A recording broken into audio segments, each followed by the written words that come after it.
Hi, I'm John Molesky, host of Dialogue. We're on the set of the program where we just concluded a taping for an upcoming discussion on the economy. It's in response to this latest issue of the quarterly report, or the Wilson Quarterly, Lessons of the Great Depression. And sitting next to me, the editor of ye old Wilson Quarterly.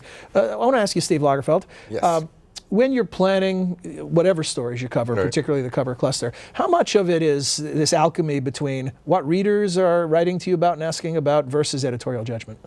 Well, most of the time, it's editorial judgment is maybe putting too nice a term on it. It's guesswork. Guesswork. Yeah. But we really are looking around trying to figure out what readers anticipate, what readers would like to know if they knew what they wanted to know. Well, one of Did the you follow people, that? I did. I Yeah, actually okay. did. Did you follow that, John?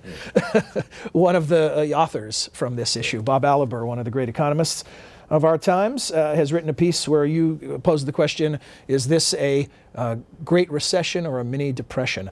What are the comparables that you looked at to make that determination?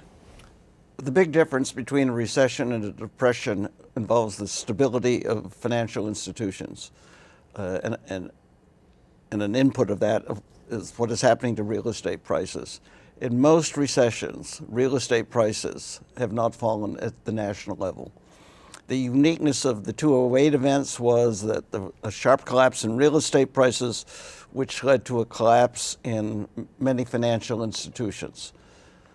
That's the big difference. And also joining us, one of the great economics reporters of our times, David Wessel. And David, seriously, a terrific work that you do on an ongoing basis. I want to ask you this. Is any clarity of the general understanding of the economy emerging from the political debate, or is that still pretty much not a place to learn anything new?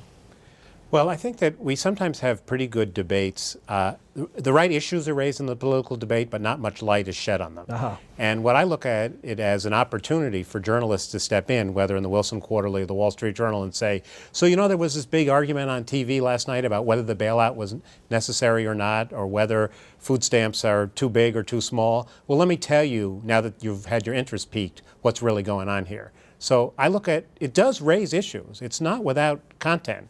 It's just that the debates don't tend to provide much clarity or information. From the halls of academia, is it frustrating to see the sort of distortions that take place in the political arena? Absolute maddening. Why maddening that my phone doesn't ring much more often than the Fed chairman and the Secretary of the Treasury and David don't call every other day. Well, gentlemen, thank you. And speaking of spreading light, if you'd like to see a complete 30-minute discussion with our guests, and why wouldn't you, come to our website, wilsoncenter.org, and look in the upper right-hand side of the screen. You'll see a tab for TV and radio. If you click there, you can find the entire program. Thanks.